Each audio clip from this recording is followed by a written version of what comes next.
Parasara YouTube channel நேயர்கள் அனைவருக்கும் வணக்கம். பரமத்தி வேலுடன் சந்திரன் பேசுகிறேன்.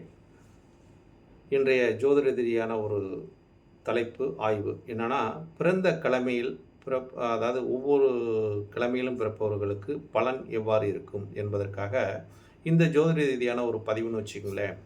ஏன்னா இப்போ வாரத்தில் 7 நாட்கள் 7 கிழமைகள், இந்த கிழமைக்கு அதிபதியாக வரக்கூடியவர்கள் ஒவ்வொருத்தருக்கும் ஒவ்வொரு கிழமைக்கும் ஒவ்வொரு அதிபதி வர்றாங்க. இப்போ இன்றைய ஒரு கிழமையின் அதிபதியாக யாருன்னு பார்க்கும்போது சூரிய பகவான். ஏன்னா இந்த சூரிய பகவான் வச்சு பேசும்போது ஞாயிற்றுக்கிழமை சூரியன் நாளாக வருகிறது. அப்போ அந்த ஞாயிற்றுக்கிழமை சூரியன் பகவானோட அரசுக்கு காரக கிரகமே சூரியன் தான். ஒரு ஜாதகத்தில் சூரிய பகவான் நல்லா பலம் பெற்று இருந்துச்சுன்னா அவங்களுக்கு அரசாங்க உத்தியோகத்தில் அரசாங்க பணிபுரிய ஒரு தன்மையும், அரசாங்கத்தின் மூலம் வருமானமும், அரசாங்கத்தின் மூலம் ஒரு கடன் வாங்கக்கூடிய தன்மையும், அரசாங்கத்து சலுகை பெறக்கூடிய தன்மையெல்லாம் ஒவ்வொருத்தருக்கும் அமைஞ்சிரும்னு வச்சுங்களேன். அப்போ சூரியனோட ஒரு நாள் மிக முக்கியமான ஒரு நாள். அப்போ இந்த சூரியனோட நாளில் பிறக்கிறவங்களுக்கு எந்த மாதிரி ஒரு பலன் இருக்கும் என்று பார்க்கும்போது, ஞாயிற்றுக்கிழமையில் பிறந்தவர்களுக்கு செல்வ வசதிகள் கொண்டவராக இருப்பார். ஏன்னா அதிகாரம் மிக்கவர்கள், சூரியனாவே அதிகாரம் மிக்கக்கூடியவராக இருக்கக்கூடிய ஒரு தன்மை உண்டுங்க. செல்வம் மிக்கவர்களாக இருப்பார்கள். ஏன்னா செல்வம் மிக்கவர்கள் தான் அதிகாரம் பண்ணக்கூடிய ஒரு தன்மை இருக்கும். அதே மாதிரி இவர்கள் தொழில் வியாபாரத்தில் நிறைய ஒரு சம்பாதிக்கக்கூடிய ஒரு வல்லமை பெற்றவர்கள், அரசு உத்தியோகத்தை பார்க்கக்கூடியவர், அழகான தோற்றம் பெற்றவர், கம்பீரமாக இருக்கக்கூடியவர்கள், பல சாதனைகளை புரியக்கூடியவர்களாக இந்த ஞாயிற்றுக்கிழமை பிறக்கிறவர்களுக்கு ஒரு ஒரு பொதுவான ஒரு பலன் தான். அப்போ இதெல்லாம் நம்ம பார்க்கும்போது, இப்போ ஞாயிற்றுக்கிழமைனா என்ன, சூரியனோட நாளுங்க. ஞாயிற்றுக்கிழமை ஒரு சூரியனோட ஆதிக்கம் மிக்க ஒரு நாள். அதாவது சூரியன் இருக்கிற கிரகத்திலேயே மற்ற கிரகத்துக்கு எல்லாத்துக்குமே ஒரு ஒளியை கொடுத்து பிற கிரகத்தையும் ஒரு பிரதிபலிக்கும் வண்ணத்தை செய்யக்கூடியது தான் சூரிய பகவானோட வேலைங்க. அதாவது நவகிரகத்திலும் நடு பகுதியில் இருப்பார். ஏன்னா மற்ற கிரகம்லாம் ஓரத்தில் தான் இருக்கும், சூரியன் மட்டும் நடு பகுதியில் இருப்பார்னு வச்சுங்களேன். அப்போ அந்த நடுப்பகுதியிலிருந்து அவரோட ஒளியை கொண்டு பிற கிரகங்களாக ஒளி வீசக்கூடிய ஒரு தன்மை இருக்குது.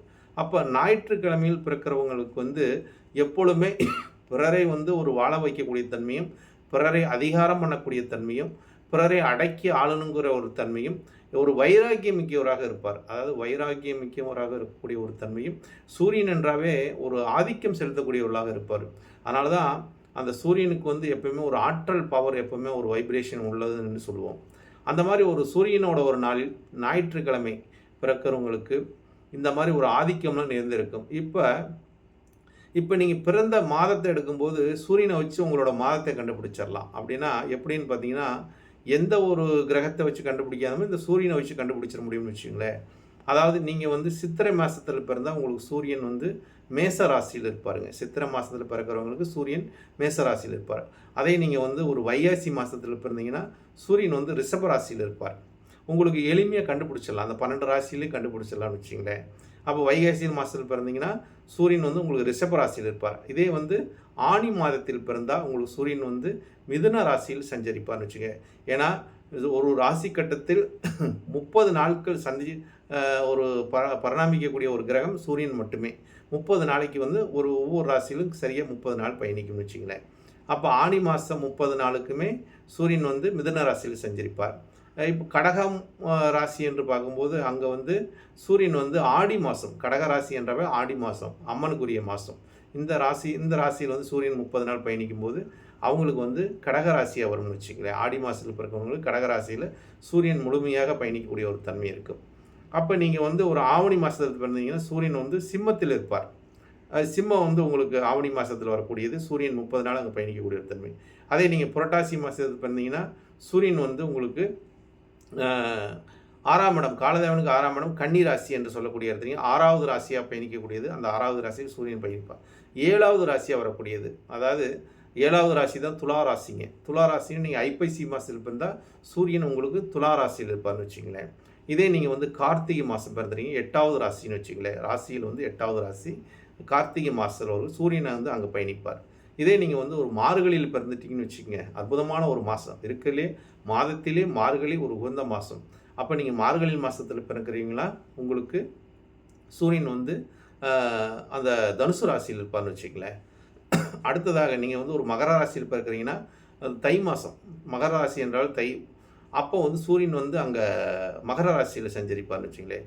இதே நீங்கள் மாசியில் பிறக்கிறீங்கன்னு வச்சுக்கோங்க, சூரியன் கும்பராசியில் சஞ்சரிப்பார் 30 நாளைக்கு. இதே நீங்கள் பங்குனியில் பிறந்தீங்கன்னா சூரியன் வந்து மீன ராசியில் பயணிப்பார். இப்போ 12 ராசிக்கும் 12 மாதத்திலும் சூரியன் ஒவ்வொரு ராசியிலும் 30 நாள் பயணிக்கக்கூடிய சஞ்சாரம் செய்யக்கூடிய ஒரு மாதங்கள்.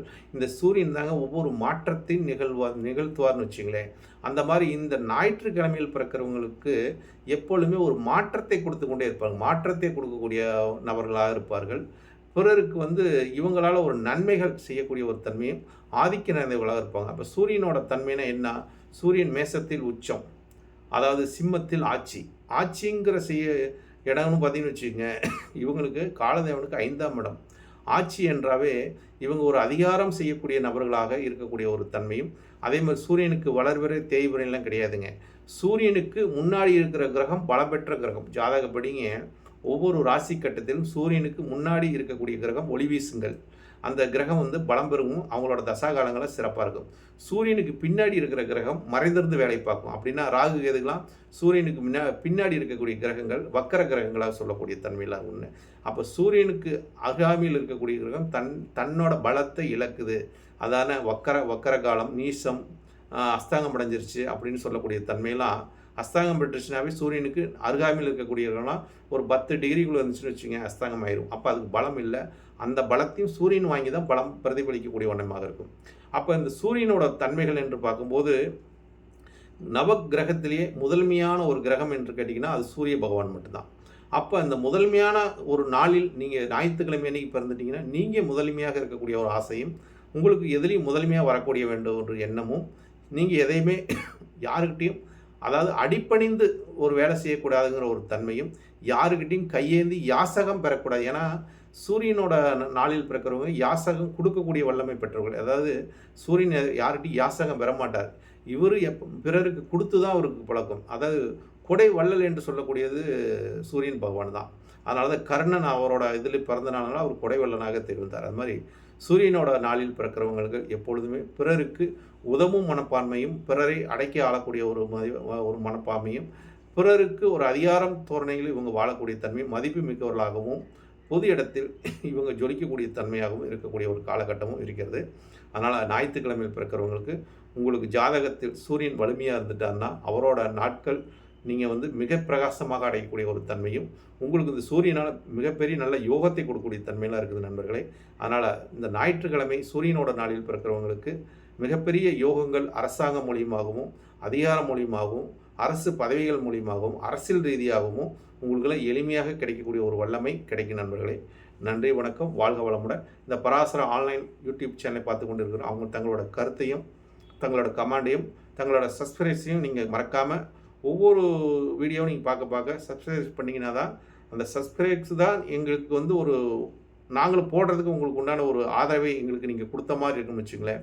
அப்போ இந்த மாதிரி நாங்கள் ஒவ்வொரு வீடியோவும் உங்களுக்காக நாங்கள் வந்து எங்களோட நேரத்தை ஒதுக்கி ஒரு பொதுவான ஒரு தளத்தில் பொதுவான ஒரு கருத்துக்களையெல்லாம் பதிவிட முடியும்.